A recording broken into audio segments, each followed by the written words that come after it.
देखिए chapter number 15 सीख लेते हैं इसमें। एक्सरसाइज 15A आपकी चल रही थी, पेज नंबर है 144। तो पेज नंबर पर रहेंगे 144 पे चल लेते हैं। हम पढ़ा रहे थे आपको इंट्रोडक्शन टू ग्राफ। तो इंट्रोडक्शन ग्राफ में आपको मैंने सिखाया, सारे पॉइंट सिखाए। आज जो हमारा चलेगा ग्राफ वाला सवाल, जिसमें आपके माइनस के भी आएंगे और प्लस की वैल्यू भी आएंगी एक्स और वाई की। देखिए सवाल है आपका, draw the graph of the equation y equal to 3x - 4। तो ये सवाल है आपका, इसमें आपको ग्राफ ड्रॉ करना है। इस सवाल में आपको इक्वेशन दी हुई है। देखिए सवाल नंबर 4 मैं सिखाऊंगा आपको कि इक्वेशन को किस तरीके से आपको इसमें वैल्यू निकालनी है और वैल्यू निकाल के उसे आपको ग्राफ में ड्रॉ करना है। तो इसे आप ध्यान से देखेंगे, इसके अकॉर्डिंगली सवाल नंबर आपको 5HW में करना है। इसलिए सब स्टूडेंट ध्यान से देखेंगे। देखिए हम सॉल्व करते हैं इसे। देखिए हमें जो इक्वेशन दी हुई है, इक्वेशन क्या है हमारे पास में, इक्वेशन नोट करेंगे। जो सवाल में हमें इक्वेशन दी हुई है, क्या दी हुई है, y इक्वल टू 3x - 4। ये हमारी इक्वेशन है, सही है। अब इसमें हम जो x की वैल्यू पुट करते चले जाएंगे और y की वैल्यू आती चली जाएगी। जैसे हम यहाँ पर पुटिंग करेंगे, अपने पास से हमें वैल्यू पुट करना है। इसमें आपको सवाल में नहीं कहा कि आपकी x की वैल्यू क्या रखनी है, आप अपने अकॉर्डिंग रख सकते हैं जो आप ग्राफ पे दर्शा सको। जैसे मैं यहाँ पे पुटिंग कर रहा हूँ, y x इक्वल टू कितना पुट कर देता हूँ मैं यहाँ पर 1 पुट कर देता हूँ। अब x इक्वल टू 1 है, इक्वेशन पर मैंने वैल्यू आपको रख के सिखा रखी है। चैप्टर में हम सीख चुके हैं कि x का मान रखते कैसे फाइंड करा जाता है। देखिए y इक्वल टू यहाँ पर वैल्यू रखेंगे तो 3 मल्टीप्लाइज 1 माइनस 4 हो गया। तो y इक्वल टू कितना हो गया, 3 माइनस 4, तो कितना आ जाएगा आपका माइनस का 1 आ जाएगा, सही है। पहली वैल्यू फाइंड हो गई हमारे पास में। जब x बराबर 1 रखते तो y बराबर कितना आ गया, -1 हो गया। देखिए इसी भी काम करते हैं। देखिए अब हमने x इक्वल टू 1 रखा, अब हम x इक्वल टू कितना रखते हैं, 2 रखते हैं। x इक्वल टू जब हम 2 रखेंगे तो y की वैल्यू फाइंड करेंगे तो y इक्वल टू कितना हो जाएगा, 3 मल्टीप्लाइज 2 माइनस 4। तो y इक्वल टू कितना होगा, 6 माइनस 4 इक्वल टू कितना आ गया, 2 आ गया, सही है। x इक्वल टू 2 पर y की वैल्यू भी कितनी आ रही है, 2 आ रही है। अब देखिए एक और वैल्यू निकालेंगे, 3 पॉइंट निकालते हैं। तो तीसरा पॉइंट निकालते हैं, s इक्वल टू कितना रख देते हैं, 3 रख देते हैं, सही है। s इक्वल टू 3 रखते हैं, रखिए यहाँ पर। तो इक्वेशन हमारी ये है, इस वाली इक्वेशन में हम रखेंगे वैल्यू। तो अब यहाँ पर y इक्वल टू कितना है आपका, ये है आपका 3x - 4। तो यहाँ वैल्यू रखता हूँ मैं, देखिए 3 मल्टीप्लाई जहाँ पर x है, x आपका यहाँ तो यहाँ वैल्यू रखी जाएगी आपकी। तो 3 माइनस कितना होगा 4, तो यहाँ पर रखेंगे तो y इक्वल टू कितना होगा, 9 माइनस 4। तो y इक्वल टू कितना हो गया, 5 हो गया, सही है। तो हमने वैल्यू फाइंड कर दी। अब यहाँ पे जितने भी आपके मार्क्स आए हैं, इन मानों को हम इस तरीके से बना लेंगे। देखिए ये हमारा x और ये हमारा y, तो यहाँ पर इन मानों को रख लेंगे हम जो हमारे मान आए। देखिए मान क्या आए, यहाँ पर मैं बना रहा हूँ। देखिए s इक्वल टू मैंने क्या रखा, x इक्वल टू 1 रखा।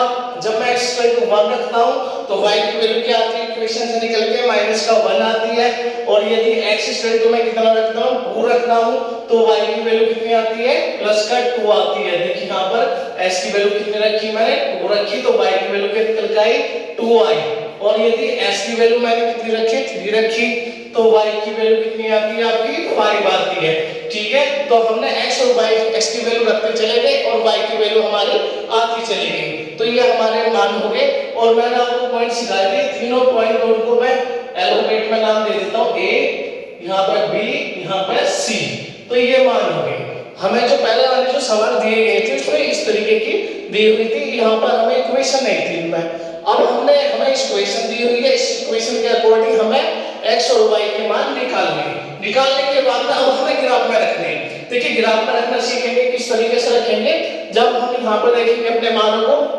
आइए देखिए a की वैल्यू x कितनी है, s की वैल्यू जब a पॉइंट पे हमारी s की वैल्यू है, x पे देखिए x पे तो 1, तो x पे 1 हो गई, y पे कितनी है, माइनस का 1। तो आपका क्या आएगा, देखिए बिल्कुल स्केल, अपना स्केल का यूज कर लेंगे। तो यहाँ पर 1, तो ये -1, तो ये पॉइंट आपका यहाँ आ जाएगा, सही है। अब नेक्स्ट पॉइंट देखेंगे, जब आपका b पॉइंट भी निकालेंगे तो आप क्या निकालेंगे, यहाँ पर s पे कितना 2, तो x पे 2 ये रहा, और y पे कितना, y पे भी 2। तो ये बिल्कुल समथिंग इसके बिल्कुल सीध में यहाँ ले लेंगे। तो ये पॉइंट नंबर दूसरा आ गया, बी वाला पॉइंट आ गया। अब सी वाला पॉइंट ढूंढेंगे। एक्स एक्स पे कितना 3, तो एक्स एक्स पे 3 वाली लाइन लेके चलेंगे ऊपर को। देखो एक्स एक्स पर 3 वाली लाइन लेके चले इस तरीके से बिल्कुल सीध में, और इस पे y पर कितनी 4 वाली लाइन, तो ये इस तरीके से आएगी और इसकी सीध में लेंगे तो आपका इस तरीके से पॉइंट आ जाएगा। देखिए पॉइंट हम इस तरीके से लेंगे तो ये हमारा पॉइंट इस तरीके से आ जाएगा, इस स्क्वायर पे इस तरीके से हमारा पॉइंट आ जाएगा, तो हमारा ये पॉइंट आ जाएगा इस तरीके से। सही है। अब ये जो पॉइंट आए हमारे, ये पॉइंट हमारा ए था, ये पॉइंट हमारा बी था, ये पॉइंट हमारा सी था। अब इसे आप लिखना चाहो तो इस तरीके से लिख सकते हो, ए के पॉइंट थे हमारे 1, -1, बी के पॉइंट कितने हैं आपके 2, 2 और सी के पॉइंट कितने हैं हमारे, सी देखिए मैं यहां पे कर लेता हूं, यहां लिख देता हूं सी की वैल्यू 3, 5, तो 3, 5 हो गए। अब इन पॉइंटों को मिलाती हुई एक लाइन आप ड्रॉ करते चले जाएंगे जो आपकी आनी है, इस तरीके से लाइन आपकी आ जाएगी। तो ये लाइन आपकी इस तरीके से आ जाएगी, स्केल को आप इस तरीके से बढ़ाते चले जाएंगे तो ये हमारी लाइन आ गई। तो ये वाली जो लाइन आ रही है, इस लाइन में जो पॉइंट आए हमारे ये आ गए ए बी सी। देखिए ये हमारा सवाल कंप्लीट हो गया। सही है। तो हमें इसी तरीके से करना है, ग्राफ पर इस ड्रॉ करना है। पहले हमें मान निकालने हैं, ए बी सी के तीनों के मान निकालने हैं, अपने पास वैल्यू पुट करनी है, फिर इसके बाद जो मान आएंगे उन्हें हमें ग्राफ के अकॉर्डिंग ग्राफ में ये ड्रॉ करने हैं। तो ये सवाल नंबर 4 था। सवाल नंबर 5 में आपको मान दे रखे हैं, x की वैल्यू दे रखी है कि आपको कौन कौन सी रखनी है। ठीक है, आपको इसी के अकॉर्डिंग करेंगे। Thank you class.